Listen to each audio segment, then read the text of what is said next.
habitants, bien sûr, un certain nombre de partenaires institutionnels qui vont à la fois financer l'opération et ceux qui vont, oui, il y en a aussi à l'intérieur, parce que le Grand Habitat, le bailleur principal va aussi financer, et un certain nombre d'acteurs qui nous accompagnent dans ce projet. Alors, la ville de Lyon, bien sûr, la métropole aussi, et la métropole et la ville avec la mission du Cher, qui est au quotidien présent sur le terrain. L'Agence nationale du renouvellement urbain, qui effectivement apporte un soutien financier important. Action Logement, qui est le financeur aussi d'une partie de cette opération, ce qu'on appelle le 1% logement. Et puis, Grand Lyon Habitat, donc, qui va démolir ou requalifier ou résidentialiser les logements que vous connaissez. Notre aménageur, c'est pour cette opération, c'est la CERL, et qui s'est doté d'un architecte, d'une équipe d'architectes en chef pour définir le projet, et d'un concepteur des espaces publics, donc Gauthier-Conquet et Base, et le Conseil citoyen, j'en ai déjà parlé, qui est au quotidien, qui est dans le projet depuis longtemps de l'ensemble du quartier du Cher, et notamment sur ce projet-là. Les habitants ne figurent pas dans cette diapo, mais bien évidemment, vous serez au cœur du système, oui, à travers le Conseil citoyen. Mais le Conseil citoyen, ce n'est pas l'ensemble des habitants. C'est pour ça qu'on vous invite ce soir à vous exprimer sur ce qui va vous être proposé, puisqu'évidemment, le projet, il est pour vous et il doit être fait avec vous. Bonjour à tous, donc moi je suis Anna Sarnet de la CERL. Donc ça a été dit, nous sommes aménageurs de l'opération, on est en charge du pilotage de cette opération d'aménagement et donc la désignation des équipes de construction. Donc l'année 2020 nous a permis de désigner 2 équipes de conception en lien étroit avec le Conseil citoyen qui a participé à tout le processus de sélection de ces 2 équipes. Donc une première équipe d'urbanistes architectes en chef, représentée ce jour par Gauthier-Conquet, architecte et in situ. Ils sont également accompagnés d'un bureau d'études environnementales qui est EOD, d'une agence pour la concertation qui est Act Urbaine et d'un éclairagiste qui sont les éclaireurs. Donc cette équipe elle est en charge de la conception générale du projet urbain. C'est elle qui définit les grandes orientations stratégiques, qui définit la conception du projet dans son ensemble et qui va définir les prescriptions architecturales, urbaines, paysagères et environnementales pour les constructions et qui va assurer donc le suivi de ces constructions.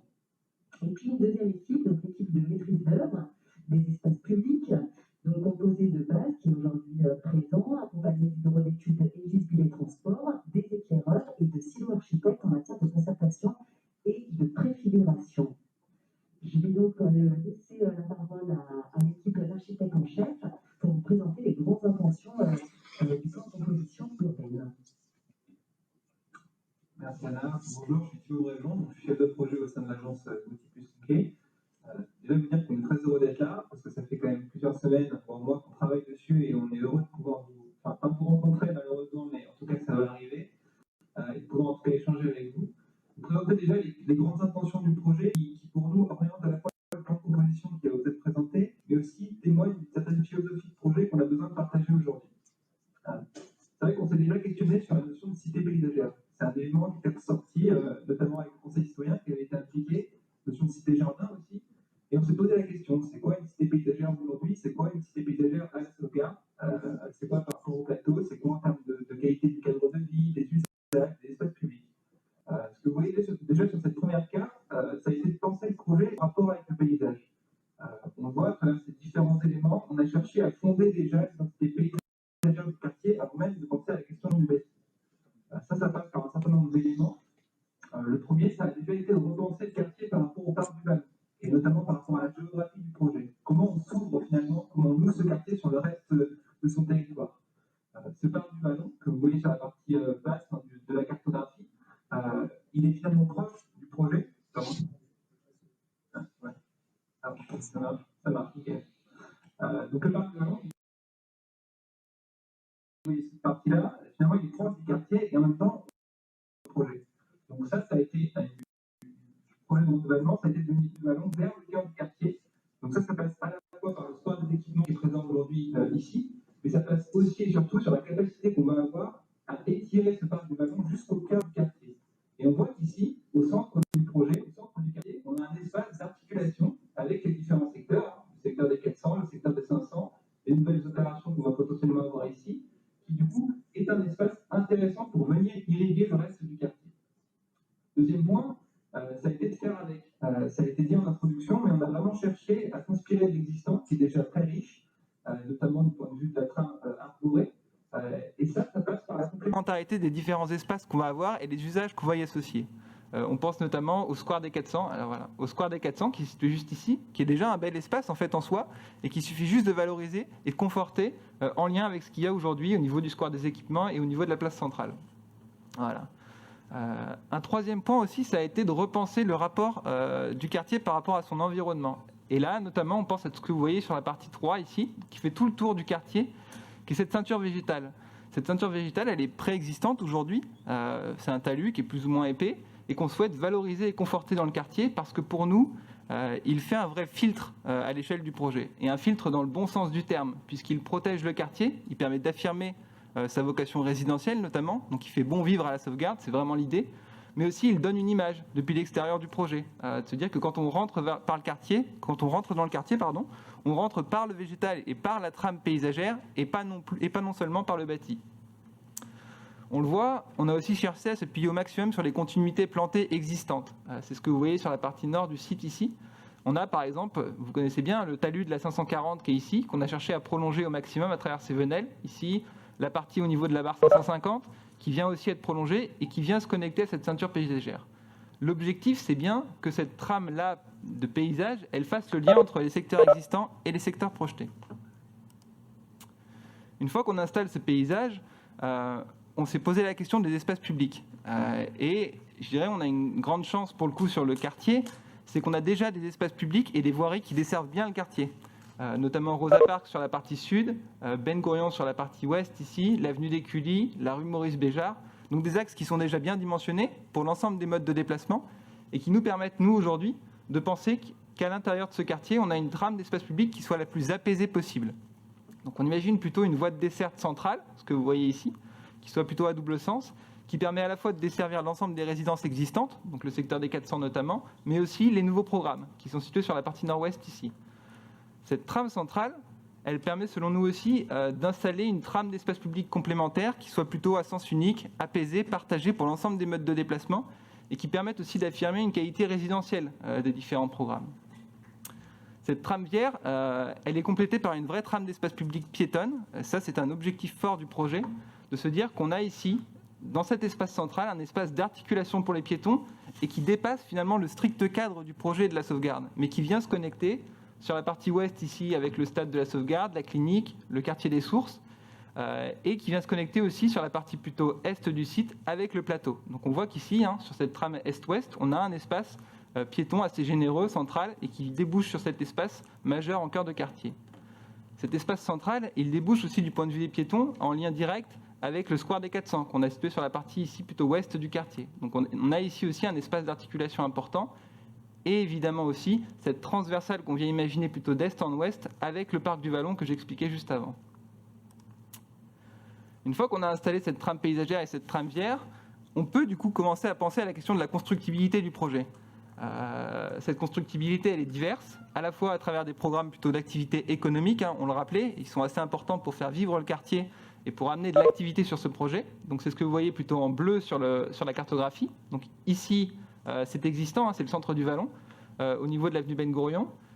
On imagine aussi une offre qui soit complémentaire, qui soit plutôt localisée ici en lien avec l'avenue des Cully. Vous le voyez, évidemment, on les privilégie aux abords des axes de déplacement, mais aussi en lien direct avec le reste du quartier. Parce que pour nous, il y a un enjeu de mixité aussi fonctionnelle qui soit intéressante à l'échelle du projet.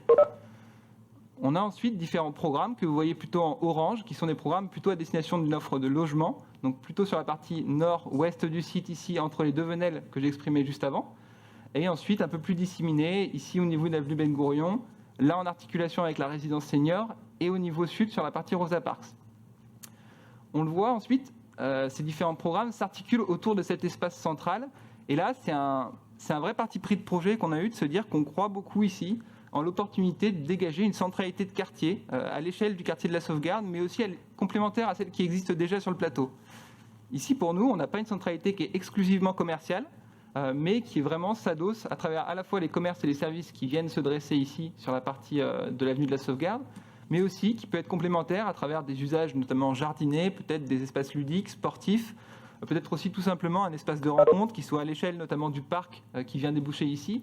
Donc voilà, de se dire qu'on a vraiment un espace central qui permet cet usage et qui permet de faire une vraie centralité de quartier. Et Dominique va l'exprimer juste après. Enfin, et je l'exprimais un petit peu au début, cette ceinture paysagère, pour nous, elle marque un filtre végétal, mais elle nécessite aussi de marquer les entrées du quartier. C'est un peu un paradoxe finalement aujourd'hui, c'est de dire qu'il faut ouvrir le quartier, mais en même temps, il faut le protéger pour affirmer sa qualité résidentielle. Et ça nécessite par des vrais partis pris, en termes d'accès, en termes de lisibilité des portes d'entrée de ce quartier. Et donc pour nous, il y a un vrai travail, en termes de paysage notamment, de marquer ces différents accès du projet, qui sont plus ou moins confidentiels et qui vont devoir être traités. Bonjour à tous, Dominique Gauthier, architecte, donc je prends le relais de Thibaut, et on vous présente ici un plan de composition qui est un plan de première intention, il faut le prendre comme tel. C'est un plan qui essaye de traduire, d'un point de vue plus formel, les grands principes qu'on vient de vous présenter à l'instant. Et donc sur ce plan, on retrouve les éléments forts, les éléments fondamentaux d'organisation, de réorganisation du site, dont on connaît tout le potentiel, en particulier le potentiel boisé, le potentiel d'espace vert, et puis la topographie aussi qui est un élément qualitatif du site. Donc on retrouve bien sur ce plan l'espace dit de centralité, qu'on va appeler le cœur de quartier, qu'on propose d'organiser. On voit qu'il est un peu au barycentre, convergent, toutes les voiries, tous les chemins piétons convergent vers ce lieu qu'on va vous présenter plus après en détail, et qui est un potentiel à travailler et à travailler ensemble. On va y revenir. On retrouve donc sur ce plan les différents squares des 400, squares des équipements. Je vais présenter avec la souris. Tout ça, c'est un peu la base du projet. Alors, après, ce qui est important, c'est de comprendre qu'on veut aussi ouvrir le quartier. On a parlé de filtre végétal, on a parlé de présence de végétation, on a parlé d'entrée. La démolition d'un certain nombre de partiels de bâtiments, comme ici la barre 550, comme ici la barre 440, vont permettre d'ouvrir. On va ouvrir ici sur Ben Gourion, on va ouvrir ici sur l'avenue des Cully. Et puis, l'avenue Ben Gourion elle-même, elle va vous être présentée, va être retravaillée, va être apaisée, pacifiée, pour que ça soit une voie locale de liaison interquartier, mais qu'on y retrouve aussi un paysage, qu'on y retrouve des usages piétons, qu'on y retrouve l'usage des cycles. Et cette avenue différente, on va demain pouvoir y apporter un nouveau regard et on va pouvoir en fait la faire comme un élément intégré complètement au quartier de la Sauvegarde, alors qu'aujourd'hui c'est plutôt une barrière ou une fermeture. Et bien évidemment que la démolition des premiers bâtiments le long de cette avenue, c'est une opportunité pour justement reconsidérer l'accès et les liaisons vers cette avenue. Donc ouverture vers Ben Gourion. Vous connaissez évidemment l'ouverture existante depuis déjà de nombreuses années avec la création de l'avenue Rosa Parks, qui a été un élément un peu décisif pour désenclaver d'une certaine façon le quartier de la Sauvegarde et plus globalement d'ailleurs la Duchère par rapport à l'ouest. Donc c'est une belle entrée. Bien, on va s'appuyer encore sur cette avenue Rosa Parks et créer des liaisons, comme l'a dit Thibaut, avec le parc du Vallon. Et enfin, autre point important, vers le nord, l'accès quotidien, très pratiqué, vers le stade de la Sauvegarde, mais également le collège Jean-Philippe Rameau ou le quartier des Sources. Donc il s'agit bien que ce quartier de la Sauvegarde, qui a son identité, qui a son âme, auquel je crois les habitants sont attachés, vous êtes attachés, malgré tout, il doit avoir plus de porosité, plus de lien avec son environnement, et c'est ce que ce plan cherche à faire. Alors ce qu'on va apparaître sur ce plan, encore une fois, ce sont déjà les premières intentions, c'est les nouveaux bâtiments qui sont en blanc. Et vous voyez qu'on change d'échelle. Tout à l'heure a été évoqué ces grandes barres existantes. Alors certaines vont être rognées, réduites. Elles vont évidemment aussi être réhabilitées, requalifiées. Ça sera un travail important qui va être mené et qui va être engagé. Mais on voit que ces premières constructions ici, ces nouvelles constructions, permettent d'ouvrir vers Ben Gourion, je l'ai dit, permettent de donner une autre échelle aussi. Vous voyez qu'on est sur des bâtiments beaucoup plus fragmentés, beaucoup plus découpés. L'enjeu, c'est de faire passer la lumière, c'est d'avoir des vues, c'est d'avoir des logements qui sont construits dans les angles ou qui sont traversants. C'est important, ça, pour le confort thermique des logements. Il y a bien une approche bioclimatique dans la disposition des bâtiments ici sur ce plan, pour avoir un soleil essentiellement tourné vers le sud-ouest. Sur le plan, le nord est en haut. Donc vous voyez que les bâtiments plutôt en biais vont chercher la lumière du sud-ouest, toutes les nouvelles constructions ici. Il y a de l'espace, il y a de la vue, et on fait en sorte que également l'ensemble des espaces en rez-de-chaussée deviennent en quelque sorte des raies de jardin. Vous voyez que les bâtiments sont tournés vraiment sur des espaces verts, sur des espaces de pleine terre, parce qu'on va avoir aussi du stationnement en sous-sol, contrairement aux constructions existantes. Là, toutes les nouvelles constructions auront du stationnement exclusivement en sous-sol, ce qui permet de libérer de l'espace au sol pour avoir des espaces jardinés, des espaces appropriables par vous tous, par les résidents, que ce soit au pied des bâtiments existants ou au pied des nouvelles constructions. Et donc, on a envie que les raies de bâtiments soient des raies habitées à taille humaine, où on va retrouver aussi les locaux communs, comme les locaux vélos, comme les locaux de service, et les poubelles évidemment, mais faire en sorte qu'il y ait de la vie sur ces rez-de-chaussée, contrairement à ce qu'on connaît aujourd'hui sur les bâtiments existants. Donc ça passe aussi par un travail de résidentialisation. Il faut qu'on sache quel est l'espace public, quel est l'espace privé, d'une façon très simple. Ça peut passer par des clôtures, ça peut passer par un traitement végétal, ça peut passer par des noues, par des différences de niveau. Il y aura une continuité visuelle, mais il y aura malgré tout un marquage de cet espace-là. Sur l'image suivante, c'est une traduction, et encore une fois, c'est un croquis. Voilà, donc vous voyez donc les bâtiments existants. On retrouve, pour vous repérer, donc au premier plan, l'avenue Rosa Parks.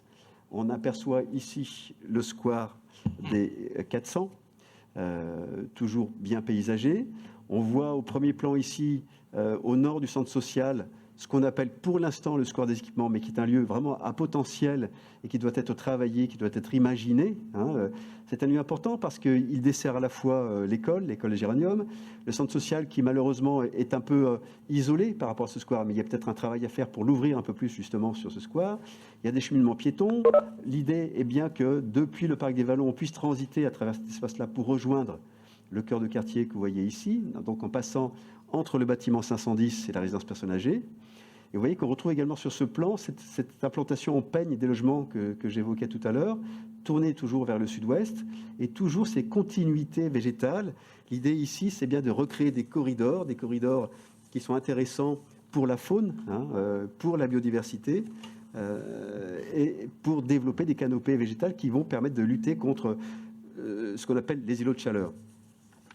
Voilà, donc on retrouve bien sur ce plan toutes les percées visuelles, mais aussi physiques qu'on veut faire en direction de l'avenue Ben Gourion. On retrouve également sur ce plan, vous voyez, une diversité dans les hauteurs. Tous les bâtiments ne se ressembleront pas. On veut découper le ciel d'une certaine façon, pour reprendre une expression connue, avoir quelque chose de varié. Et on aura d'ailleurs également dans la typologie des logements, on l'imagine, des formes différentes, peut-être des logements intermédiaires. Voilà, tout ça doit faire l'objet d'un travail et d'une mise au point. Et enfin, le cœur de quartier, sur lequel Emmanuel, à qui je passe la parole, va intervenir. Emmanuel Gelbert, paysagiste.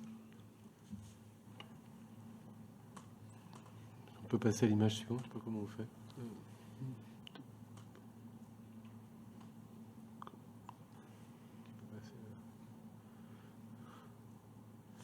Oui, donc on travaille aussi en maquette, c'est-à-dire que c'est un outil d'expérimentation pour voir comment on peut, le plus judicieusement possible, positionner les bâtiments. Donc ce travail en maquette il nous permet aussi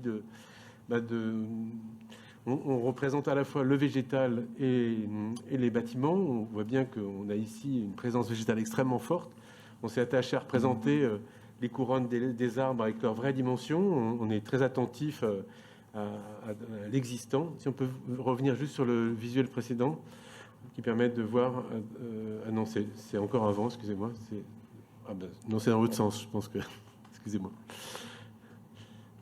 Voilà. Ici, on est donc à l'angle nord du quartier, à l'angle de l'avenue des Cully et de l'avenue Bérine-Courion. On a donc la vue sur la partie du quartier qui va accueillir les nouveaux bâtiments. On voit qu'on cherche, les nouveaux bâtiments apparaissent en bleu par rapport aux blancs qui sont existants. On voit bien donc la barre 540 et la 550 à gauche. Et on voit ce travail qu'on a fait sur les bâtiments sur la forme de plots de petite dimension qui viennent s'incruster dans l'orientation générale des bâtiments existants, qui ouvrent complètement le quartier sur l'avenue Ben-Gurion. On se répète un peu, mais c'est vrai que c'est des éléments très importants. Actuellement, les bâtiments sont complètement dans l'autre sens et ils ont tendance à refermer l'espace. Et on voit comment on entretient un rapport étroit, un rapport de voisinage immédiat entre le végétal et les nouveaux bâtiments. On voit un peu plus loin l'espace central et cette imbrication très forte entre le végétal et le minéral. On est vraiment dans la notion d'un parc habité. Image suivante. Ah non, c'est à l'autre sens. Ici, on est au-dessus, pareil, du score des équipements du centre social. On voit la même chose. Un autre bâtiment qui vient s'accrocher à l'avenue Rosa Parks et prolonger l'avenue de la Sauvegarde. Et toujours cette imbrication. L'idée, c'est bien sûr d'amplifier cette canopée qui a le mérite d'exister et qu'on souhaite rendre encore plus généreuse, de façon à vraiment avoir des espaces ombragés. On sait le réchauffement climatique en cours et c'est vraiment l'occasion d'amplifier la présence du végétal. Dernière image. Là, on est plutôt sur l'espace central où on voit aussi que on n'envisage pas ça comme une place ouverte et dégagée, mais plutôt comme un espace aussi qui sera en partie couvert avec un équipement qui reste à définir. Et ces systèmes de doigts verts qui viennent se glisser entre les bâtiments et qui s'ouvrent vers le nord.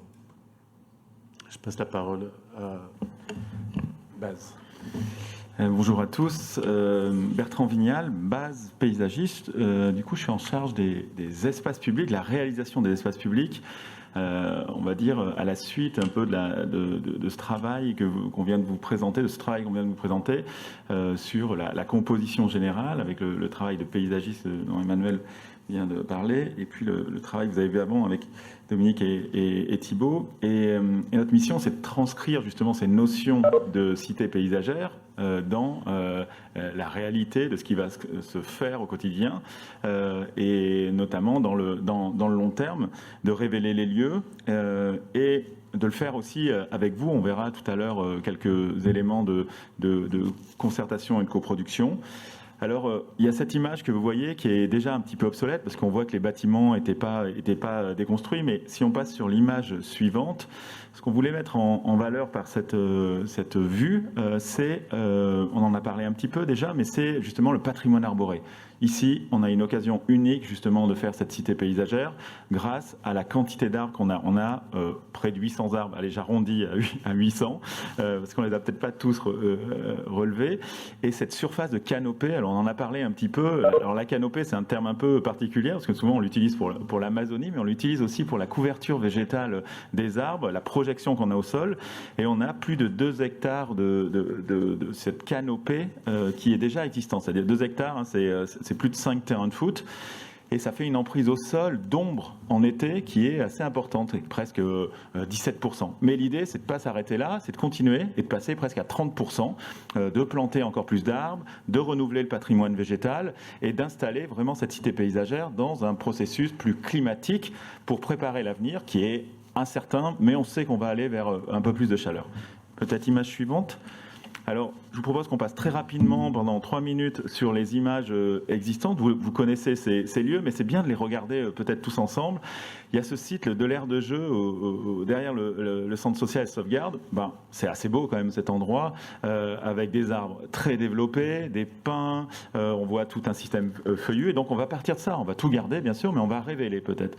Et faire des espaces peut-être plus contrastés, replanter, trouver plus de diversité. Image suivante. On voit qu'on a ces arbres aussi qui sont très développés. Si on partait de la plantation, ça ne ressemblerait pas à grand-chose, mais là, c'est génial. Ils ont 50 ans, ils ont accompagné ce quartier. C'est les êtres vivants du quartier, comme tous vous qui habitez là-bas. Alors, on voit que les choses sont un peu usées dans l'espace public, et justement, notre travail, ça va être de rénover tout ça, de mettre en réseau, de proposer des nouveaux espaces, des nouveaux usages, des nouvelles aires de jeu. Image suivante. Voilà, on a le Square 400 où effectivement cette entrée vers la rue Berchiva qui est assez belle. Et c'est vrai que quand on fait un focus de photos comme ça, on se dit mais où sont ces éléments ? Ils sont sur le quartier. Et on va travailler finement avec vous pour voir comment on appuie cette structure végétale qui est vraiment pour nous l'essence de la cité paysagère. Image suivante. Et puis on termine sur ces photos par ce magnifique chêne qui doit avoir peut-être, je dirais, 200 ans, ou 150 ans, ou 120, on ne sait pas trop, mais il est énorme. Et ça, c'est l'emblème pour nous du projet. Image suivante. Alors, si on résume, l'idée, c'est de mettre en place justement cette cité avec un élément dont on a peu parlé, qui sont la mise en place de potagers aussi, au pied des bâtiments, en espace de partage, et puis tout le confort qu'on peut avoir. Image suivante. Alors, un tout petit focus avant de terminer mon intervention sur justement la question climatique. 2020, année la plus chaude jamais enregistrée, et malheureusement, Lyon, qui est une des villes françaises, la ville française qui se réchauffe le plus depuis les années 2000. Donc, il faut réagir, et c'est comme ça qu'on va réagir. Et là, on a l'occasion de faire une cité paysagère, mais un peu manifeste même, de faire un peu autrement. Image suivante.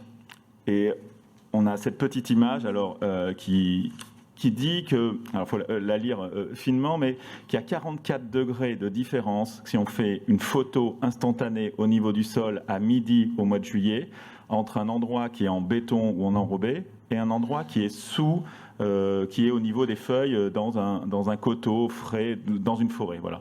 Il y a 44 degrés de différence. Et ça, c'est pas admissible dans un endroit de vie. Et donc, ce travail qu'on va tous faire ensemble va permettre d'acclimater la ville. Et c'est pour ça, image suivante, qu'on avait envie d'appeler ce projet avec un label qui serait particulier à cet endroit, qui s'appelle l'appellation d'origine climatique. Hop, on a ce label et grâce à toutes les plantations, on va pouvoir vivre sainement dans ce quartier.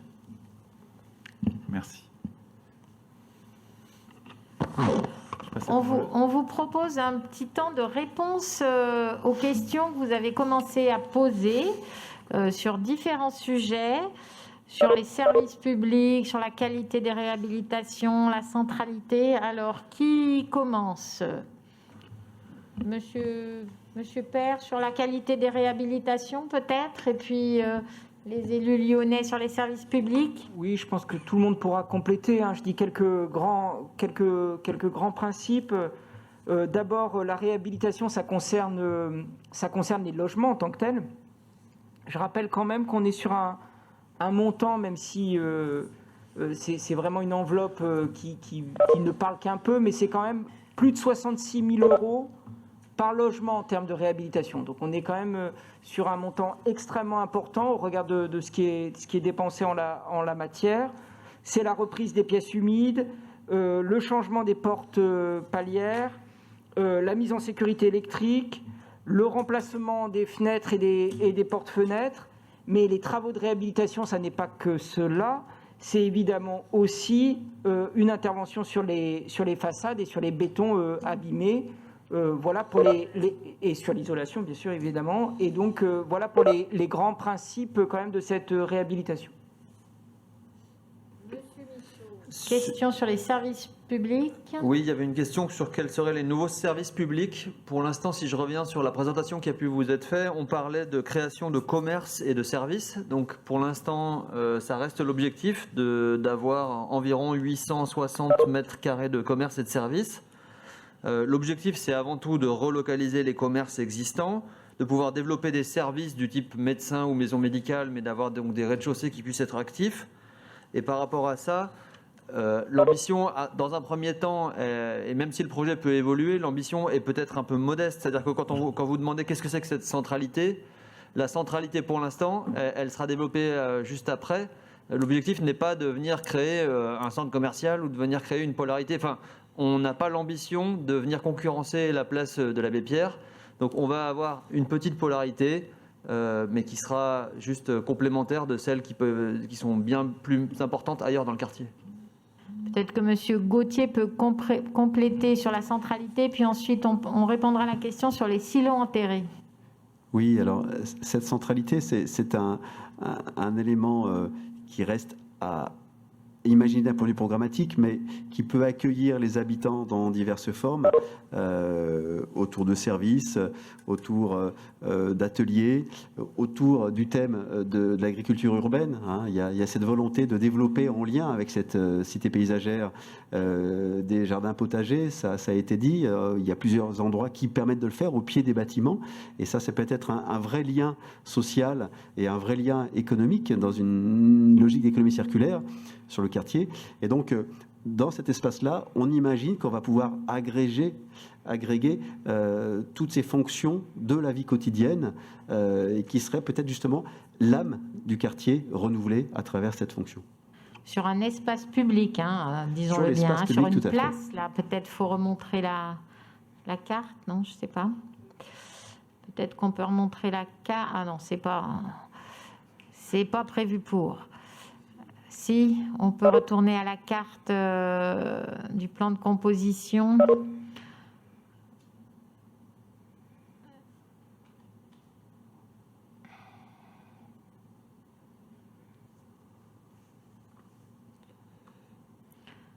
Voilà, donc.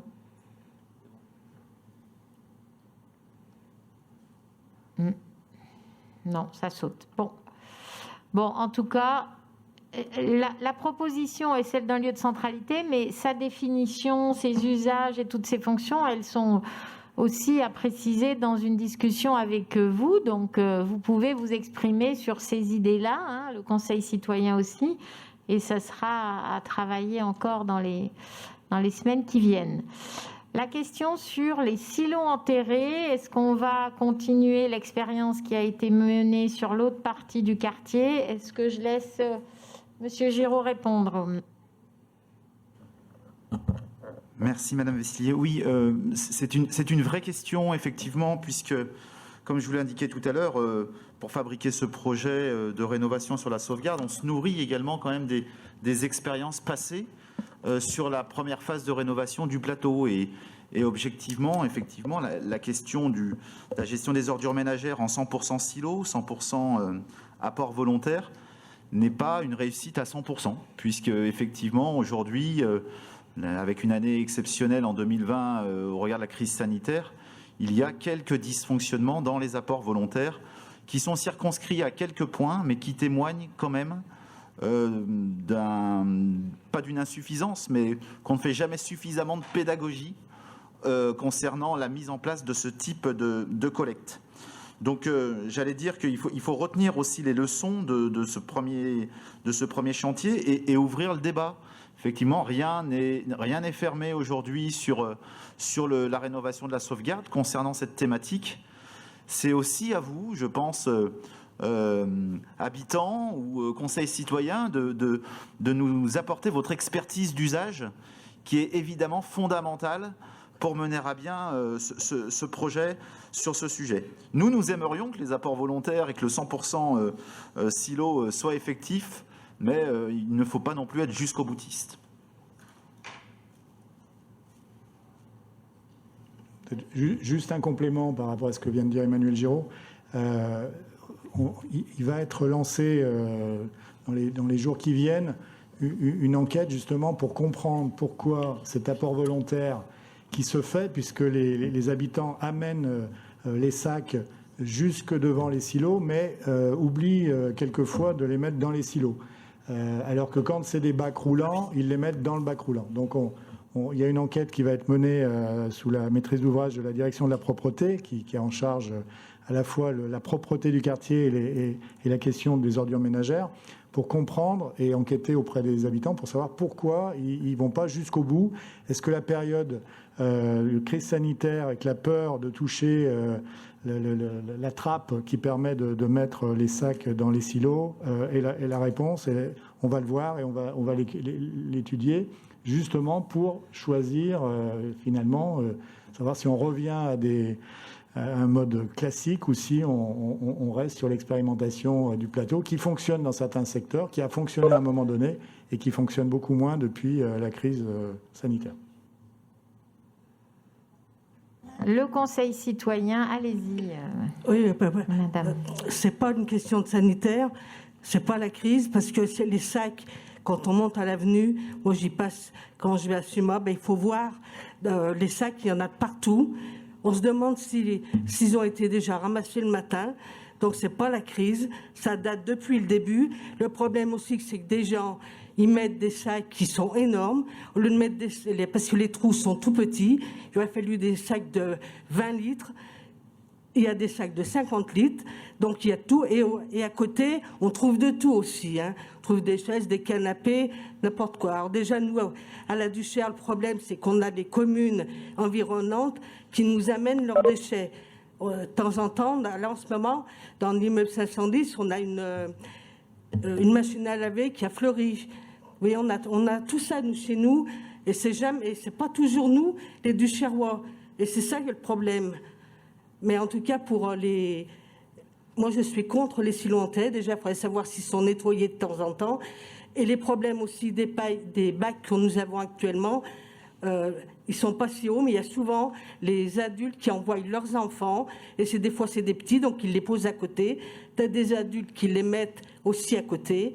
Et en même temps, quand ils sont bien pleins, on a des gens de Champagne qui viennent nous mettre leurs ordures chez nous. Parce que je suppose qu'à Champagne, parce que je sais qu'il y a des endroits, ils ont une taxe à payer en mettant leurs affaires. Mais en tout cas, il y a des gens de Champagne qui ont été vus, qui viennent chez nous mettre leurs cochonneries. Bien, et ben voilà un avis au moins clair sur les silos enterrés. Alors je rectifie quand même, les habitants de Champagne ne payent pas une taxe sur les ordures ménagères. La tarification, elle est la même pour toutes les communes de la métropole. Ça n'empêche pas qu'il y ait peut-être des Champenois qui viennent déposer leurs sacs, mais en tout cas, c'est pas parce que ça serait plus cher. Madame. Donc, oui. J'habite à la Duchère sur le secteur du plateau. C'est vrai qu'il y a des silos enterrés et qu'il m'arrive souvent d'arriver avec mon sac et le silo, il est plein. Alors, est-ce que c'est parce que c'est pas assez ramassé régulièrement? Enfin, il faudrait plus de... Moi, j'ai l'impression qu'il y a il faudrait plus de rotation. Parce que c'est vrai que quand vous arrivez avec votre sac plein, mais pas un énorme sac, et que le silo est plein, ou vous le posez à côté, ce que font des gens, ou vous le remontez chez vous. Alors c'est peut-être avoir quand même la rotation de l'enlèvement de ces silos. Ce qui ne veut pas dire qu'on trouve comme de partout des gens qui font n'importe quoi, mais ça, je crois que c'est pas spécial à notre quartier. Ce qu'on peut dire, c'est que sur la question de la fréquence du ramassage des silos, c'était une fois par semaine. Justement, dans la plupart des cas, les silos ne sont pas pleins. Ce que disait Madeleine Thoman-Mulstein tout à l'heure, c'est que la plupart du temps, les gens posent à côté sans vérifier que les silos sont effectivement pleins. C'est très rarement le cas. Par contre, ça peut l'être. Et donc, du coup, il y a là aussi, dans le cadre de l'évaluation que mène la direction de la propreté, la possibilité sur certains silos de ramasser 2 fois par semaine, de collecter 2 fois par semaine. Donc ça, c'est à l'étude et dans des adaptations. Alors, on va peut-être demander à Audrey Delalloy il y a des questions qui sont arrivées sur les questions de relogement, de baisse ou de rééquilibrage du taux de logement social. Et on demandera à Raphaël Michaud de répondre sur les questions en lien avec Renaud Père.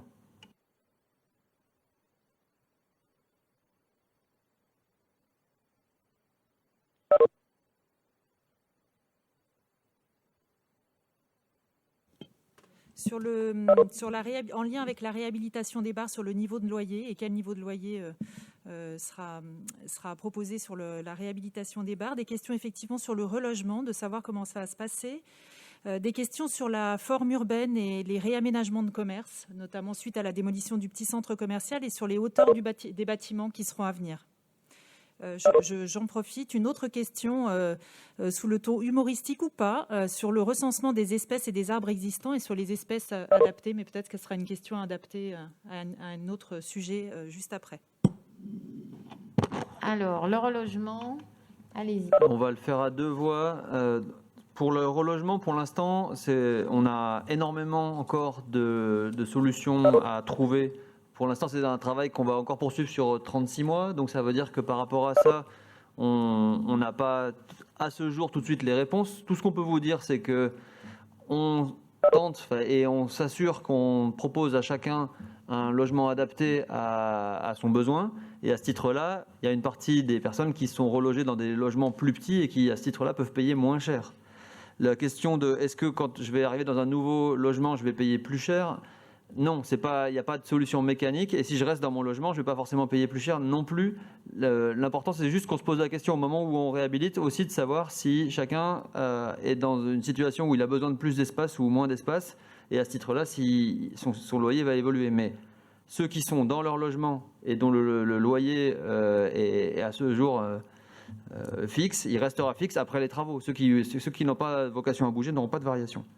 Sur la question du délai, l'important c'est que tous ceux qui souhaitent rester à la sauvegarde puissent rester à la sauvegarde ou à la Duchère en tout cas. Donc à ce titre-là, on travaille avec tous les bailleurs. Il y a un travail interbailleur qui était déjà là pour le premier programme en rue.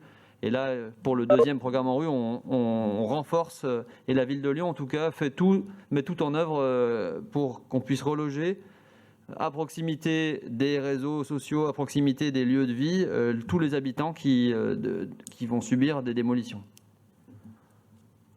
Oui, pas grand-chose à ajouter. Et peut-être que Bruno Couturier pourrait intervenir, mais on a l'expérience justement de ce qui a été fait précédemment. C'est vrai qu'on mobilise pas qu'un seul bailleur, on mobilise pas que Grand Lyon Habitat, on mobilise l'ensemble des bailleurs pour pouvoir écouter les demandes des habitantes et des habitants. Et là, pour le coup, on a vraiment les acquis des opérations précédentes. Peut-être que Bruno pourrait dire un mot là-dessus. On peut préciser que la période est plus difficile pour assurer les relogements que la période antérieure, puisque dans les premiers programmes de relogement en 2003, il y avait eu 600 ménages de relogés en 18 mois. Aujourd'hui, on est sur des rythmes qui n'ont plus rien à voir pour un certain nombre de raisons. D'abord parce qu'il y a effectivement moins de logements sociaux sur le quartier de la Duchère, puisque, comme il a été rappelé en début de réunion, le taux de logement social est passé de 80 à 60%. Et puis, le taux de rotation, c'est-à-dire les ménages qui quittent un logement pour en prendre un autre, a diminué fortement. Déjà avant la crise sanitaire, mais encore plus depuis la crise sanitaire, puisque les gens, y compris pour des questions économiques, ont plus de mal à accéder à un logement plus grand, plus cher, dans un secteur plus neuf, etc. Comme le disait Raphaël Michaud, Renaud Père, ce qui est le cœur du processus de relogement, donc il y a une charte du relogement qui avait été coécrite par les comités de locataires et les collectifs, notamment le GTI sur le quartier, pour ceux qui connaissent la Duchère depuis longtemps, avait contribué à l'écriture de cette charte de relogement. Elle a été actualisée à l'occasion du nouveau programme de renouvellement urbain. Et le locataire est au cœur de ce dispositif, c'est-à-dire qu'à partir d'une enquête sociale, on détermine à la fois les capacités financières des ménages pour un nouveau logement. On fait en sorte de réduire le taux d'effort qui, bien souvent, on se rend compte qu'il était autour de 30%, voire de plus de 30%, y compris parce que des ménages ne faisaient pas valoir leurs droits à l'APL. Donc ça permet aussi de remettre en place des droits au logement, des droits aux aides au logement. Et effectivement, l'objectif, c'est plutôt d'essayer de diminuer le taux de logement social à logement égal, à surface égale, mais à l'occasion du relogement, c'est aussi pour les ménages une opportunité. On pense notamment aux jeunes qui veulent décohabiter et qui souvent sont bloqués dans le logement des parents, sont hébergés avec des conflits qui peuvent être importants, notamment quand on est en confiné ou en couvre-feu. Donc toutes ces questions-là sont prises en compte et ces ménages-là sont prioritaires. Donc sur la sauvegarde, il y a déjà eu plus de 200 ménages qui ont été relogés depuis 2016, notamment les locataires de la 520-530 et une bonne partie des locataires de la 440. Il reste 4 ménages sur 40 ménages à reloger sur la 440 et le processus de relogement a commencé sur la 550, avec un certain nombre de ménages relogés, 9 ménages relogés sur les 42. Donc voilà, et avec, comme il a été rappelé par les élus, un processus de suivi assuré par les élus, notamment Malika Bono pour le 9e arrondissement, avec des réunions mensuelles et une réunion trimestrielle qui associe les habitants, puisque des représentants du Conseil citoyen participent à ces instances trimestrielles et peuvent vérifier et questionner sur la prise en compte des besoins des ménages relogés dans le cadre du renouvellement urbain. Ok, donc vous voyez une grande attention à ces questions de relogement, bien sûr. Pour nos architectes, je crois qu'il y avait plusieurs questions sur la hauteur des logements et sur la réduction des surfaces vitrées dans la barre 440, alors qu'on a parlé d'augmenter au contraire l'ensoleillement, l'éclairement naturel. Monsieur Gontier.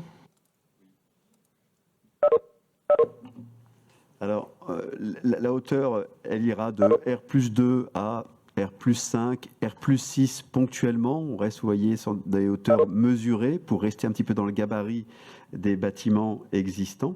R+2, peut-être il faut dire... Alors, R+2, c'est pour les logements intermédiaires qu'on imagine un petit peu dans les cœurs de l'îlot. Non, mais ça veut dire quoi, R+2? Ça veut dire 3 étages au total. Hein. Le rez-de-chaussée, plus 2 niveaux. Oui, c'est du jargon, c'est vrai. On doit se méfier de nos jargons. Voilà, donc des hauteurs qui restent mesurées pour favoriser l'ensoleillement, pour favoriser les vues, comme je l'ai dit tout à l'heure. Alors, je ne connais pas spécifiquement la problématique du bâtiment 440. Il y a de toute façon là-dessus un travail qui va être conduit avec Grand Lyon Habitat pour la réhabilitation de l'ensemble des bâtiments existants, et on va produire pour ça un cahier des charges de façon à améliorer les performances thermiques des bâtiments, mais évidemment aussi le confort d'usage, que ce soit acoustique ou visuel de ces logements. Merci. Il y a aussi une demande d'installer des capteurs solaires, des panneaux photovoltaïques sur les toitures. Là, on peut peut-être dire que les choses seront regardées avec Grand Lyon Habitat dans le cadre de la rénovation énergétique. Ça peut être un plus, effectivement. Vous savez que l'ensemble du quartier de la Duchère est alimenté par le chauffage urbain, donc ça fait et le chauffage et l'eau chaude. Reste peut-être quelque chose du bonus, on pourrait dire, mais c'est important. Si on peut mettre des panneaux solaires sur les toitures, ça sera le cas. On aura aussi des toitures qui seront végétalisées. Ça permet là encore d'apporter de la fraîcheur, de la biodiversité. C'est un ensemble qui doit être combiné, mais j'ai envie de dire, on n'en est pas encore là, mais ça fait partie effectivement des questions qu'on se pose et qu'on va regarder dans les semaines qui viennent. Alors Audrey, la question sur la biodiversité, là vous pouvez décoder votre remarque tout à l'heure pour qu'on laisse les paysagistes répondre.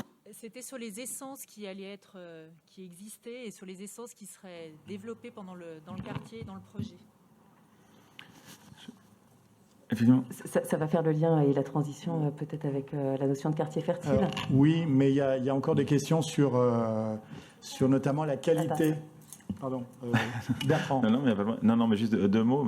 Déjà, c'est une excellente question, je trouve, parce que c'est vrai que c'est un sujet pour l'avenir, c'est-à-dire comment tous ces arbres dont on a parlé vont réagir. Et ils sont là, ils sont beaux, mais comment ils vont réagir avec le réchauffement? C'est pour ça qu'il faut replanter, pour installer la transition justement arborée. Donc on ne sait pas lesquels vont réagir et comment, mais on sait que plus ils seront groupés ensemble et plus on diversifiera les espèces, plus on aura de chance de continuer justement ce grand système de canopée et d'avoir une biodiversité équilibrée et très intéressante. Bruno? Oui, je disais qu'il y avait d'autres questions, notamment sur les programmes neufs, savoir s'il y aurait une garantie quant à la qualité de construction des programmes neufs, parce que ça donne d'accédants ou de locataires du premier programme, ou du moins de la première tranche de la zone d'aménagement concerté, ont pu souffrir de malfaçons. Donc peut-être laisser répondre Anna qui dira un peu comment les choses ont été reprises depuis. Voilà. Ça fait partie des questions. Oui, donc sur la question de la qualité des constructions, effectivement, il sera essentiel dans le cadre du suivi de l'acte de construire d'y veiller.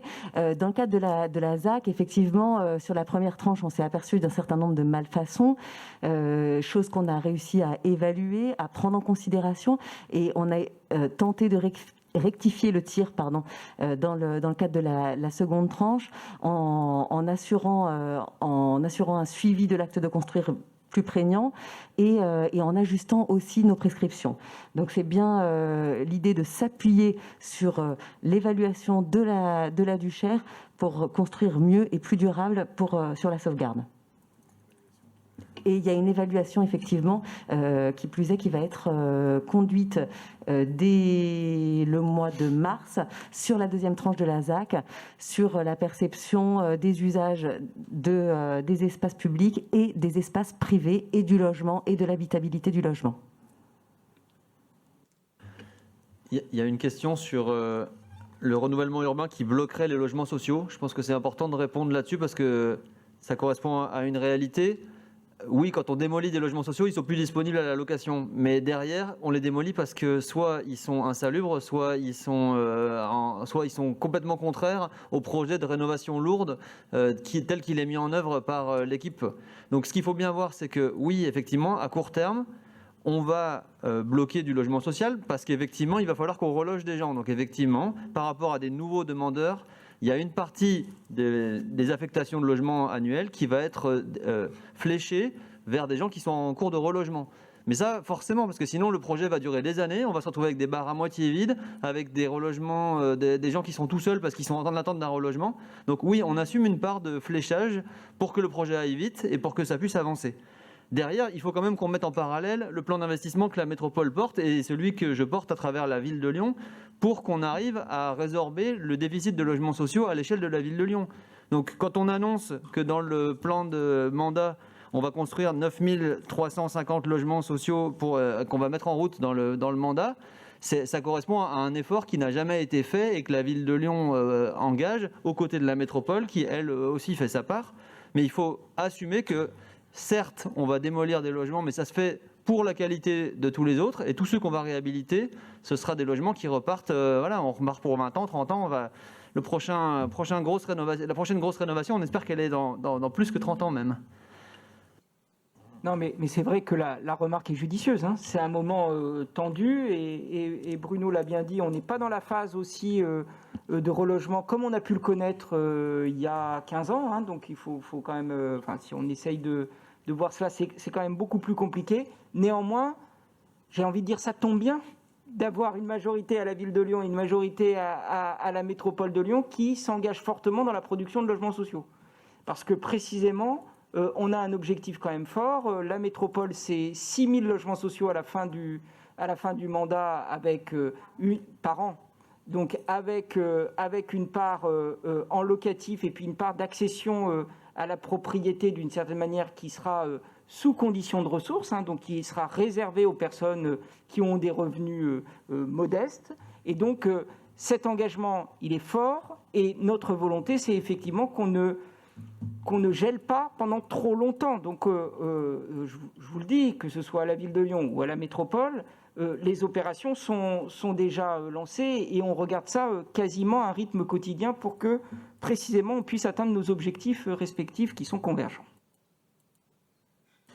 Y a-t-il d'autres questions en attente ou on enchaîne sur le quartier fertile ? Peut-être rappeler deux principes par rapport au logement démoli sur la Duchère. Un logement démoli à la Duchère est reconstruit sur Lyon, dans d'autres arrondissements, justement pour retrouver un équilibre entre les arrondissements et que tous les logements sociaux ne soient pas à la Duchère, mais qu'ils soient répartis dans l'ensemble des arrondissements de Lyon. C'est ça aussi, cette politique. Et tout logement démoli à la Duchère est bien reconstitué sur la ville de Lyon et pas dans d'autres communes de l'agglomération ou ailleurs. Mais par contre, il y a eu des demandes dans les relogements qui ont été exprimées pour être relogés plutôt à Champagne, plutôt à Écully, plutôt autour. Et à ce titre-là, voilà, on a pris en compte les demandes et on va faire en sorte d'y répondre autant que possible. Une dernière question peut-être sur le stationnement et la mobilité, et sur notamment les places de surface. La question étant, aura-t-on encore des places ? à peu près. Alors, messieurs les concepteurs. Alors, l'objectif, alors il y a des règles qui sont fixées dans le PLU. Ceci dit, les besoins pour les logements, c'est d'avoir une place par logement en sous-sol. On a quelques places sur l'espace public pour les usages du quotidien, mais ces places sur l'espace public doivent servir à tous et il faut éviter du stationnement pendulaire à la journée. Il faut qu'on favorise la rotation sur l'espace public. On peut peut-être préciser quand même que pour l'instant, on a bien noté qu'il y avait des gros problèmes avec la clinique de la sauvegarde. On peut nommer un chat un chat. Pour l'instant, il y a des problèmes donc de stationnement parasite, des gens qui n'ont rien à faire et qui ne pratiquent pas le quartier. Donc par rapport à ça, voilà, on a un travail à faire. On n'a pas de réponse forcément toute faite à ce stade, mais on a un vrai travail à faire avec les autres services autour pour qu'ils arrêtent de parasiter le quartier. Mais la résidentialisation permettra en partie de répondre à ça, c'est-à-dire qu'il y aura des places qui sont bien identifiées pour les immeubles existants, des places en sous-sol, j'ai dit, pour les bâtiments neufs. On peut noter aussi que dans l'accès au quartier, on a une réflexion aujourd'hui qui tendrait à faire que depuis l'avenue Ben Gurion, on ne puisse pas rentrer directement dans le quartier, mais qu'on ait seulement une voie à sens unique sortant, ce qui permettrait d'éviter cet effet qu'on connaît effectivement de clients ou autres usagers de la clinique qui veulent à tout prix venir dans le quartier pour se garer. Peut-être j'ajoute qu'avec le Citral, on réfléchit à un projet de ligne de bus très performante entre Pardieu, La Duchère et Écully, et que du coup, ça améliorera la desserte en transport en commun de votre quartier, avec l'idée que si on prend plus les transports en commun, on utilisera moins la voiture. On enchaîne sur Quartier Fertile, Bruno ? Je voudrais juste dire quelque chose depuis un petit moment. Moi, je vous avais pas. Non, mais c'est rien, je vous pardonne. Pour la clinique de la sauvegarde, ça serait bien que la clinique baisse ses tarifs, parce qu'à la sortie, ils viennent tous et nous, on ne peut plus se garer. Et ça fait très longtemps que le Conseil citoyen le dit et les habitants. Donc, il faudrait peut-être que le conseil d'administration de cette clinique écoute un peu tout le monde. Parce que là, c'est quand même un gros problème. Déjà, nous, à la sauvegarde, on va avoir des parkings qui vont être supprimés, celui qui va se trouver derrière le 510. Donc, si en plus, on a ceux de la clinique, là, c'est terminé. Parce que quand on a le centre social qui est en activité, on ne peut plus se garer. Ok, bien noté. On verra comment on discute avec la clinique sur ce point-là. On enchaîne.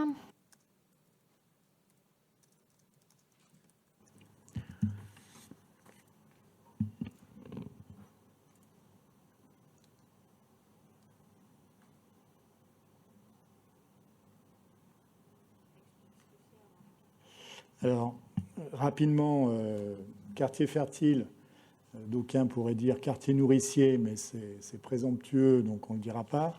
L'idée, ça a été déjà développé à la fois par Thibault, Gauthier-Conquet et par Bertrand Vignal. Il y a un acquis, enfin, il y a des atouts sur la sauvegarde, mais il y a aussi des atouts à la Duchère, au sens large. Donc peut-être directement la carte, pour aller plus vite, la carte suivante, c'est-à-dire que depuis 2003, mais plutôt en 2008-2010, il y a eu un certain nombre d'initiatives d'habitants, que ce soit des composts, que ce soit des jardins partagés, qui se sont développés, qui à Balmont, qui à la Piémonte, qui à la sauvegarde, qui au plateau. Donc l'idée, c'est d'accompagner ces initiatives. La CERL a proposé, il y a quelques années, il y a 3-4 ans, un jardin pédagogique qui s'est appelé Jardin des Milles, qui est aujourd'hui devenu une association et un jardin partagé. Donc l'idée, c'est d'amplifier ces démarches qui sont spontanées et facilitées par les équipes, que ce soit la CERL, que ce soit les espaces verts de la ville de Lyon ou la mission du Cher, pour que tout ça se développe. Et il y a des espaces qui sont réservés et dévolus à soit du verger, soit des jardins partagés. Et le projet qui a été présenté tout à l'heure par Thibault Brejean va aussi dans ce sens-là. C'est-à-dire que l'idée, c'est de démultiplier des sites pour jardiner avec un accompagnement, parce qu'on s'est rendu compte que sans accompagnement, c'était plus difficile et voire ça ne fonctionnait pas. Il y a aussi un travail qui a été fait dans les cœurs d'îlots Il y a notamment de la deuxième tranche où on a de plus en plus d'espaces divers, mais qui en sont aujourd'hui utiles et fertiles. On n'est plus sur de la pelouse avec 3 arbres qui se courent après, mais on est sur des vrais usages en matière de jardinage. On n'a pas vocation à nourrir tout le quartier avec ce qui va être développé, mais l'idée, c'est bien celle-là. Du coup, on a répondu collectivement à un appel à projet de l'Agence nationale de rénovation urbaine qui s'appelle appel à projet Quartier fertile, dont on espère être lauréat. On le saura mi-février. Et l'idée, c'est que la place centrale, la centralité qui a été évoquée tout à l'heure, soit aussi un lieu de partage, un lieu d'expérimentation, un lieu où on a des ateliers pédagogiques autour du jardinage, mais aussi autour de l'alimentation, avec l'entrée en termes de santé également, que ce soit un lieu avec des ateliers artistiques, etc., pour là aussi amplifier les démarches, notamment du Centre social sauvegarde, qui est totalement impliqué dans ces démarches de jardinage, d'alimentation, avec la possibilité d'avoir un accès à des produits en circuit court. Il y a notamment l'association VRAC, qui est donc le principal groupement, le plus gros groupement sur l'agglomération lyonnaise, se situe à la Duchère, qui a déjà développé des habitudes de consommation plus qualitatives et fréquentées par beaucoup d'habitants de la Sauvegarde. Voilà, je ne veux pas en dire plus, mais tout ça reste à construire, reste à travailler avec les habitants dans les mois et les années à venir. Donc, mesdames et messieurs les habitantes et les habitants, si vous avez des remarques ou des questions sur cette proposition, allez-y, même s'il y aura encore d'autres occasions. Mais voilà, madame. Oui, ce que je voudrais dire, c'est que on devait le faire et ça n'a pas pu se faire à cause des conditions sanitaires. C'est de faire un peu un bilan des cœurs d'îlots qui ont été réalisés sur le plateau, parce qu'il y a des endroits où ça a marché, notamment quand il y avait copropriété, location, c'était difficile, tout cet aménagement, mais il faudra y arriver, parce que je crois que c'est très important pour la suite. Voilà, donc, et cette centralité, c'est vrai que c'est quelque chose que l'on a un peu porté, mais ce serait un lieu de vie, ce serait pas... et ce qui est proposé par les jardins fertiles, là, le projet Jardin fertile, ça peut être très intéressant pour l'ensemble du quartier de la Duchère. Très bien, ça va dans le bon sens. Madame. Alors je pense aussi, et ça se fait beaucoup, ça a commencé à se faire dans des municipalités de la même tendance que celle de la ville de Lyon, des jardins partagés avec de la permaculture. Et ça, je pense qu'il y aurait besoin d'une formation auprès des habitants intéressés sur ce genre d'éléments. Et le deuxième point que je voulais dire, des jeunes lycéens du lycée d'Hydro qui avaient imaginé le futur renouvellement du secteur de la sauvegarde avaient parlé de cette centralité en disant qu'il fallait qu'il y ait des jardins et éventuellement la possibilité d'un espace semi-couvert pour faire de la cuisine, comme ce sont quand même des secteurs avec des strates d'habitants très très variées, et que les cuisines du monde pourraient être représentées, et ça serait un lien avec des habitants venant d'endroits différents. Eh ben, merci pour ces propositions. Monsieur Frébault. Juste un mot pour compléter. Là, je pense que le Conseil citoyen, qui a été largement associé aux travaux préparatoires, notamment par la mission du CER et par la CER, sur le cahier des charges, je retrouve beaucoup des préoccupations dans ce qui a été présenté. Moi, je voudrais, notamment sur la cité paysagère, sur la mixité sociale, sur l'importance des espaces publics, des différents usages, je voudrais simplement insister sur ce qu'a dit Catherine Cicéron. La proposition de cet espace de centralité, à nos yeux, est extrêmement importante parce qu'il se situe au contact du quartier d'habitat social qui est au sud, et puis du quartier où il y aura plutôt des logements intermédiaires, disons, même qui seront variés, qui est plus au nord. Et la crainte qu'on peut avoir, ça existe dans certains quartiers de Lyon, c'est qu'ils se tournent le dos, ces deux quartiers. Donc si on veut qu'il y ait du brassage social, il est important qu'il y ait des lieux dans lesquels les gens puissent se rencontrer, où il se passe des choses. Donc nous sommes très attentifs à l'approfondissement des propositions qui ont été faites par les équipes de concepteurs. Très bien. Merci beaucoup. Est-ce qu'il y a des réactions dans le chat, Audrey? Non? On enchaîne. Et bien justement sur la question des espaces publics et de comment vous voyez la suite de la démarche pour la conception de ces espaces publics, Monsieur Gontier? Sur la conception des espaces publics, c'est plutôt le travail derrière de base et des concepteurs. Mais en tout cas, il y a un point important qu'on peut noter, que je voulais soulever, c'est que il y a toute une qualité qui a été mise dans les années précédentes sur le plateau. Ici, je pense que l'idée, c'est de faire quelque chose d'un peu différent, parce qu'il y a une identité spécifique, je l'ai dit déjà tout à l'heure, sur le quartier de la Sauvegarde, parce qu'il y a un patrimoine végétal et on a vraiment envie d'avoir beaucoup plus d'espaces verts et de sols verts, de sols perméables, de sols poreux. On a besoin maintenant de cette qualité-là et donc on veut vraiment limiter au maximum les espaces trop minéraux. Ça, c'est un point important dans la conception de ces espaces. L'autre point peut-être, c'est que justement autour de ce cœur de quartier, on veut absolument favoriser les déplacements des piétons et des vélos. Il faut aussi qu'à la Duchère, on se déplace comme dans plein d'endroits maintenant en vélo. Et donc, cette voie centrale, on l'imagine en plateau pour qu'elle soit vraiment partagée. C'est une voie où il faut que les véhicules soient incités à rouler doucement, prudemment. C'est une zone 30. Donc, on va l'aménager comme telle. Et ça sera important pour que justement les transitions, les déplacements piétons puissent se faire. Tout à l'heure, on parlait un petit peu du stationnement et des difficultés qu'on pouvait avoir. On imagine qu'avec ces nouveaux cheminements qu'on veut multiplier, toutes ces relations qu'on veut faire entre les rues et entre les différentes parties du quartier, nous amène à nous déplacer beaucoup plus à pied pour aller aux commerces qui sont à la Sauvegarde ou à ceux qui sont aussi sur le plateau. Et c'est ça qu'il faut mettre en valeur. Et c'est ça qui va donner de la qualité à ces espaces publics.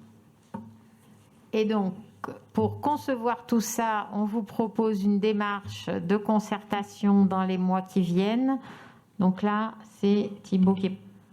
C'est ça. On a beaucoup parlé aujourd'hui et c'est vrai que les questions-réponses sont intéressantes parce qu'on parle beaucoup d'usage et des éléments justement sur lesquels vous avez vraiment une prise et un mot à dire. Là, on vous a présenté les intentions, mais ce qu'on souhaite aujourd'hui, c'est vraiment à travers les différents ateliers thématiques qui vont avoir lieu. Donc c'est plus par petits groupes. Donc vraiment, l'idée, c'est que chacun puisse s'exprimer de façon aussi un peu plus facile parce que c'est vrai que là, une réunion publique, c'est pas forcément évident.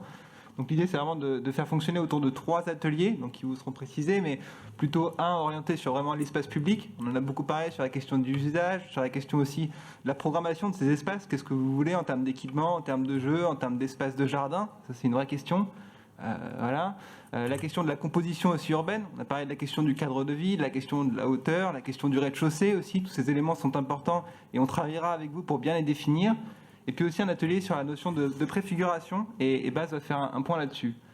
L'idée, juste pour finir là-dessus, c'est qu'on a des ateliers ensuite de préfiguration qui vont avoir lieu plutôt en avril-mai, mais l'objectif de cette concertation, c'est pas de travailler chacun dans notre coin, mais c'est de pouvoir revenir vers vous ensuite en juin pour restituer ces éléments-là, vous montrer qu'on a avancé, et ensuite rééchanger un second temps. Merci Thibaut.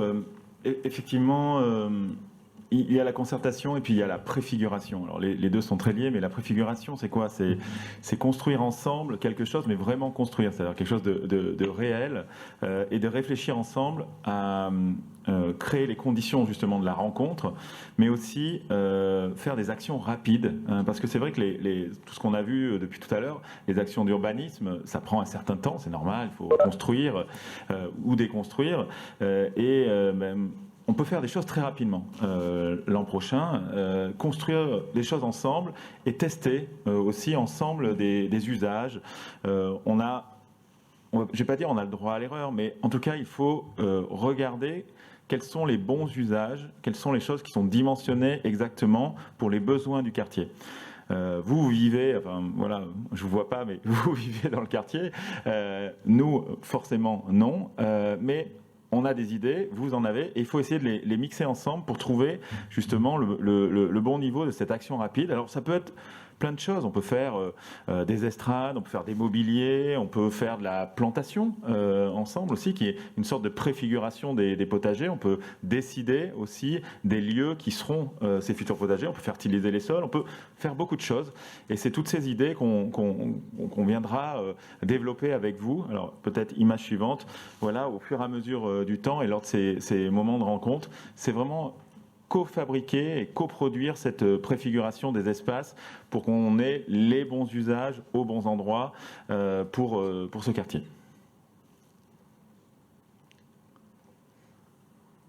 Et juste pour préciser que sans attendre l'an prochain, pour ce qui est des espaces jardinés, l'idée, ça serait de commencer dès mars-avril, c'est-à-dire à la bonne saison pour commencer à planter, semer, etc. etc. Parce que si on rate, si on fait ça en juillet, c'est un peu plus difficile. Donc ici, le calendrier prévisionnel des les prochaines étapes à venir. Pardon. Donc, les 2 prochaines années vont être vraiment dédiées aux études, à définir avec vous cette composition urbaine, ces espaces publics. Les équipes de conception les ont précisés, c'est vraiment en lien avec vous. Après, une deuxième phase qui va nous permettre de réaliser les travaux de réseau et de viabilisation des espaces publics pour desservir les nouvelles constructions. Et enfin, le démarrage des premiers îlots de construction en 2024. Voilà pour les prochaines étapes. Donc voilà, on a résumé assez succinctement la globalité du projet et les principaux aménagements. On est bien à un démarrage d'une phase de concertation. Si vous souhaitez en savoir plus sur le projet et notamment si vous voulez avoir des réponses à des questions auxquelles on n'aurait pas répondu ce soir, vous pouvez nous envoyer un mail sur le mail de la mission du Cher, mducher@grandlyon.com qui s'affiche à l'écran. Vous pouvez aussi contacter la maison du projet de la mission Lyon-La-Duchère pour avoir des renseignements par téléphone ou par mail. Et il est possible de venir aussi nous voir, bien sûr, mais sur rendez-vous, étant donné les consignes sanitaires en vigueur. Vous avez également un autre interlocuteur moins institutionnel qui est le Conseil citoyen dont vous avez vu certains représentants ce soir. N'hésitez pas à les contacter. Ce sont des habitants comme vous qui peuvent aussi relayer vos questions et puis vous apporter de l'information sur ce qui se passe sur le projet, sur le quartier. Ils sont associés aux démarches de concertation, donc ils sont bien informés aussi de ce qui se passe. Et puis, cette réunion en visioconférence était en direct, mais elle sera aussi disponible en replay, c'est-à-dire qu'elle sera rediffusée, non seulement sur le site internet de la mission du Cher, lyonducher.org, mais pour ceux qui ne sont pas équipés du nécessaire pour visionner la réunion sur internet, vous pouvez vous rendre au centre social de la sauvegarde à partir de mardi 2 février aux horaires d'ouverture. Donc, c'était du lundi au vendredi, 8h30 midi, 13h30, 18h. Et le samedi matin également, 8h30 midi. Une télé est à votre disposition avec le replay en diffusion en continu et une possibilité aussi de laisser votre avis sur le projet. Et enfin, le même dispositif est également en place à la maison du projet Lyon-La-Duchère, située place Abbé Pierre. Là encore, par contre, sur rendez-vous, étant donné les consignes sanitaires en vigueur. Et je complète en disant que les élus d'arrondissement sont aussi à disposition. Je laisse Emmanuel Giraud vous en dire un mot. Oui, rapidement, en conclusion, et au nom d'Anne Bréban, la maire du 9e arrondissement, je souhaitais rappeler que l'équipe en place aujourd'hui dans le 9e est à votre disposition pour toutes les questions que vous êtes amenés à vous poser sur le projet. Et nous souhaitons associer bien évidemment les instances que l'on a évoquées précédemment, mais également le conseil de quartier. J'ai fait une petite omission tout à l'heure, je ne l'ai pas cité, je sais qu'il participe en plus ce soir au chat. Donc nous comptons évidemment sur toutes les forces de la démocratie participative Bastien Musset est à côté de moi pour les relancer également dans leur pratique. Donc voilà, nous restons évidemment à votre disposition au quotidien sur les questions éventuelles. Merci. Je voulais bien souligner, en tout cas dans le chat, qu'on n'avait pas forcément parlé de tous les sujets, mais qu'on les avait bien entendus. Vous avez parlé de stationnement sauvage qui générait de l'insécurité pour les enfants, le fait qu'on avait des accès pompiers qui étaient bouchés par des voitures. C'est des choses qu'on va traiter et qu'on a pris en compte. En tout cas, vraiment, cet enjeu d'avoir une ville à hauteur d'enfant, c'est-à-dire une ville où on peut aller à l'école à pied sans avoir peur de se faire écraser, où en tant que parent, on peut laisser son enfant aller à l'école sans avoir peur qu'il se fasse écraser. Vous avez également parlé, lors des déménagements, des traumatismes associés à la perte de son logement et au fait, symboliquement, que son logement soit démoli.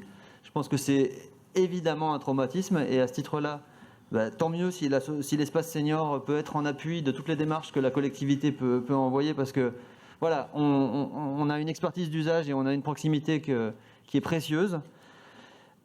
Sur le projet, je le redis, et Madame Wacle, je reprends ce que vous aviez dit. Si vous avez besoin de formation sur la permaculture, c'est tant mieux. Ce n'est pas uniquement un projet urbain, c'est un projet de vie au quotidien. Et donc, on a un conseiller délégué à la ville de Lyon en charge de l'agriculture et de l'alimentation, Gauthier Chapuis, qui se rapprochera de vous avec plaisir pour vous former et pour former le conseiller de quartier et tous les habitants qui le souhaitent à s'approprier les espaces et à les fertiliser. Finalement, on parle d'une ville fertile, mais c'est avant tout les habitants qui, au quotidien, vont s'approprier les espaces et vont faire pousser les vergers, les potagers. Alors, je ne parlais pas uniquement vraiment de moi pour une formation en permaculture, mais je pense par rapport au public qui habite la sauvegarde, de former ces gens qui puissent récolter ce qu'ils ont produit en permaculture, mais il faut bien sûr être formé. Donc ça, je pense que c'est une information à... Ce sera avec tous les acteurs du territoire. Le centre social fait déjà un travail formidable sur la culture d'apprendre à potager et je fais confiance à toute l'équipe pour arriver à définir des espaces et des terrains de jeu pour s'approprier ce type de pratique. Monsieur Père. Oui, j'espère que tous les propos ont été clairs et vous ont permis d'y voir un peu plus précisément sur les années à venir. Je crois qu'on a pas mal d'éléments quand même on a évoqué pas mal d'éléments, mais qu'on ne fait que ouvrir une discussion. D'abord de rassurer les uns et les autres sur le relogement. Il faut savoir que là aussi, la métropole commence à être habituée à ces opérations et qu'on a des enquêtes après chaque relogement dont le taux de satisfaction est au-dessus de 85%. Et comme ça a pu être évoqué par Raphaël Michaud et par d'autres intervenants, c'est à partir des vœux, évidemment, des familles, c'est-à-dire la volonté soit d'être relogé sur la Duchère ou ailleurs. Et cela, on sera à l'écoute. Et encore une fois, cela correspond aussi à des opérations qui sont menées ailleurs. Quant à la réhabilitation, vous dire quand même que là aussi, nous serons très vigilants sur vos demandes et notamment évidemment pour les immeubles qui sont aujourd'hui occupés. Et donc là, on entre dans une séquence difficile et je crois qu'il ne faut pas nier la difficulté. C'est un moment difficile et il faut être à l'écoute. Et je crois que la seule solution, c'est le dialogue. Et là, je dois vous dire, et je le dis d'autant plus depuis notre visite d'il y a environ une semaine, que la ville de Lyon, la métropole, l'arrondissement, mais aussi Grand Lyon Habitat seront très largement à votre écoute. Et je dois vous le dire, en tout cas, le message est bien passé. Et élus comme le bailleur, nous serons dans ce dialogue. Et puis, il faut avoir à l'esprit... évidemment, l'objectif. L'objectif, c'est d'abord l'objectif d'une vraie amélioration de l'habitat, et notamment du logement social, parce que certes, la part de logement social va baisser, mais il va y avoir du logement social. Il faut absolument du logement social de très grande qualité, et j'ai entendu les questions, et elles me semblent pleinement légitimes, mais c'est aussi une manière de faire baisser la facture énergétique, car n'oublions pas que nous sommes bien dans une réhabilitation qui est une réhabilitation qui va permettre très largement d'améliorer le confort en hiver comme en été, et également de réduire la facture.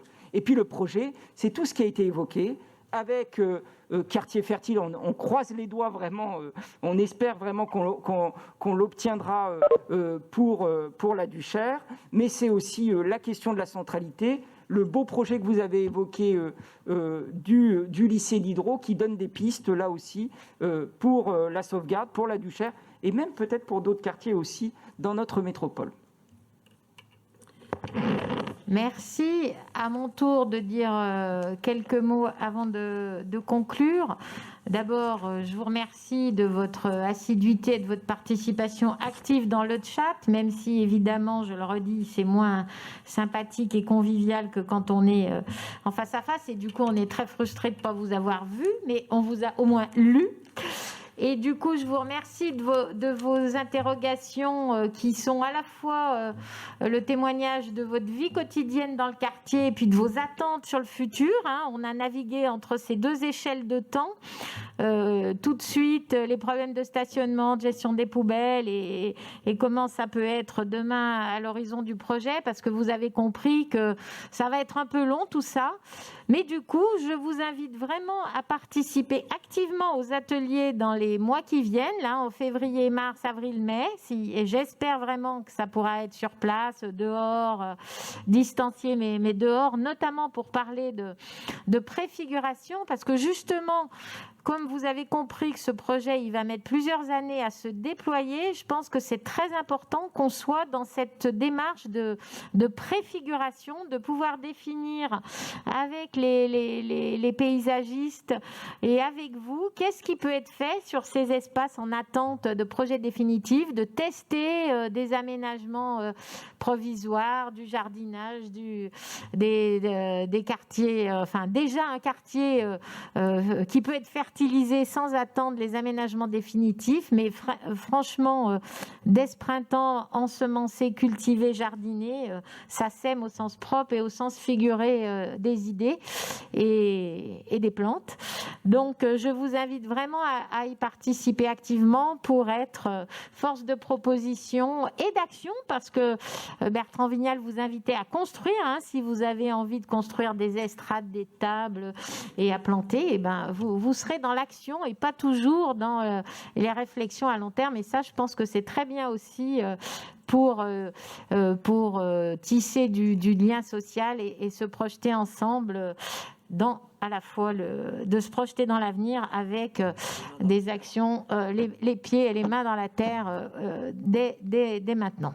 Donc merci à toutes et tous, merci à tous ceux et toutes celles qui ont préparé cette réunion, là, les équipes de la mission du Cher, de la SERL, des paysagistes et architectes travaillent beaucoup, vous l'avez compris, et seront donc à vos côtés pour poursuivre cette démarche. Donc rendez-vous dès que possible. Enfin, on va diffuser sur le site, là, je pense, les dates d'atelier.